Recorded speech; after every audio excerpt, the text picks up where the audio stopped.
Ho ho ho! It's me, Santa, and I'm here this summer to welcome you to another marathon, even though we're on the diametrically opposite end of the Christmas season. Ho ho! Now let's talk summer, the worst time of the year. For some people, summer is a time of fun and relaxation. For me though, I am not the biggest fan. It's hot, it's sweaty, and not at all in a good way. Usually around Christmas time, I do a big fan game marathon where I talk about fan games. Every day of December until Christmas, I talk about a different one, but what started happening is that I began holding out on these games for a long time so I would have enough to fill the marathon. So I decided to take a risk this year and do 2 marathons, and today marks the beginning of my first attempt to do a summer marathon. In case you missed the announcement video, this series will have me discussing a different game every day of June until June is over. Hopefully I can pull it off, but I'm gonna need your help, so if you have any suggestions that you would like to make, please tell me. It's not over until it's over. And to kick things off with a bang, I'm gonna talk about something that has been heavily requested already, and that would be the one and only dog collab.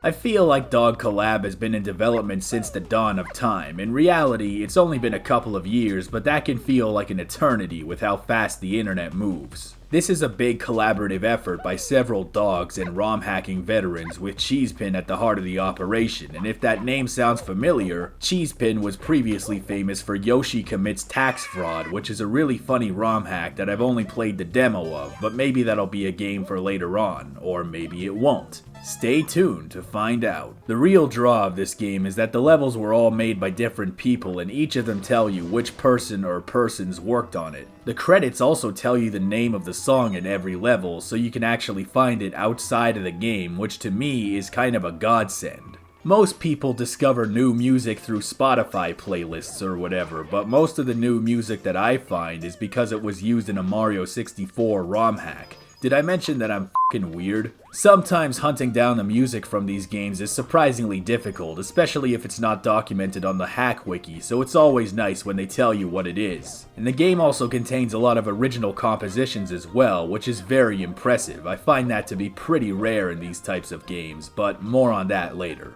Dog Collab follows the story of Mario and his pet doggy on their journey to rescue Princess Peach from the clutches of this guy Bowser. Maybe you've heard of him, you know, Jack Black, Peaches. Well anyway, right out of the gate, it's clear that this is one of those big boy prestige ROM hacks with all kinds of new mechanics and assets and whatnot. First off, you can name the dog. That's so cool. I named mine Banco. I don't know why, but if you come up with something better, I'd love to know. As a kid, I actually had a phobia of dogs, mostly because I spent some time in a shady neighborhood where shady people would use shady dogs as a shady way of intimidating people for shady purposes, but all those other shady purposes were just imitating, so won't the real shady dog please stand up, please stand up, please stand up.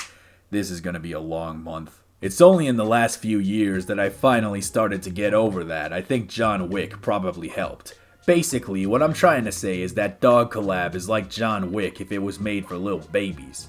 There is an aggressively comedic undercurrent to this entire game, from the dialogue to just the visual gags. The first time you fight Bowser, there's a cutscene of him riding down a big ass slope for no reason. That doesn't even have anything to do with the gameplay. They literally went to the trouble to make a cutscene of him coming down on a snowboard because it was funny. There's a clown boss fight who starts getting more and more pissed off the more you talk to him, and the circus music from Big Boo's haunt starts speeding up as he gets more and more angry and then starts trying to kill you. It is simultaneously hilarious and terrifying. Funny how thin that line is. This is also the biggest food type game in the world. You go to the circus, everyone is holding a PNG of a hot dog. They're over here selling the shitty SpongeBob and Sonic Ice Pops. Big Chungus soda, which tastes terrible. Everyone knows Beano Cola is the better option. At its core, the game is still Super Mario 64, but there are some new mechanics at certain points, and sometimes Banco shows up to help out. There's the mall level, where he can smell important items under the ground for you to unearth with the butt smash. He can dig up little piles of stuff, and he also has the power to blow shit up, because this is a good ROM hack.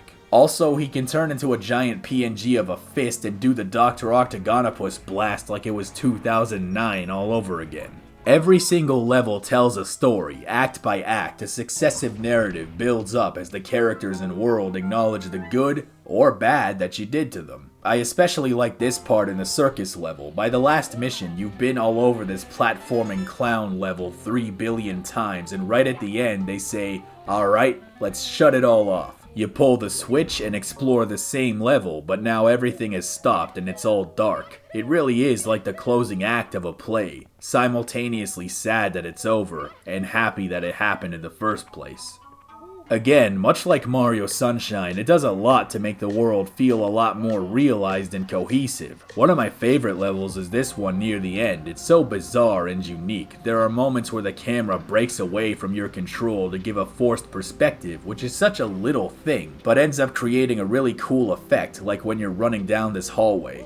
Difficulty-wise, this is a pretty standard ROM hack, although there are some wonky moments here and there. The nature of ROM hacks pretty much mandates that the game becomes less and less stable as you add more and more new mechanics, so it's only natural that it won't be 100% all the time. There was Bowser's Big Gay Rainbow Town, where I must have clipped through the gay boulders at least 3 different times, and these circus swing things are super sensitive. The game does, however, put a lot of effort into being approachable. Thanks to modern science, both HIV and falling off a cliff in this ROM hack are no longer automatic death sentences, which is great. It's a very straightforward and reasonable game, but nonetheless rewarding, and speaking of rewarding, there's a cool bonus you get if you find all 73 stars, but I'm not going to tell you what it is because it'll spoil the surprise. Graphically, this game makes noticeable improvements over the original, with Mario's model looking more ironed out.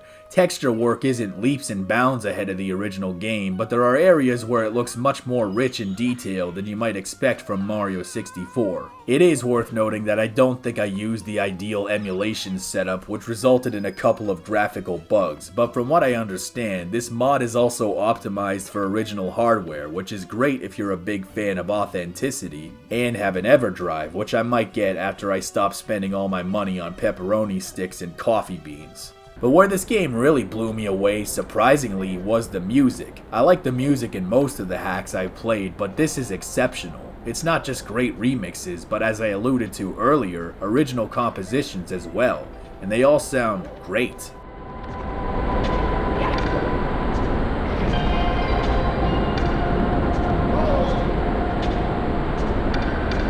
Dog Collab is a game that I feel strongly was well worth the wait, and I am definitely happy that I played it, and I cannot recommend it enough. If you're not already a dog person, this game will sell you on dogs. It is that good.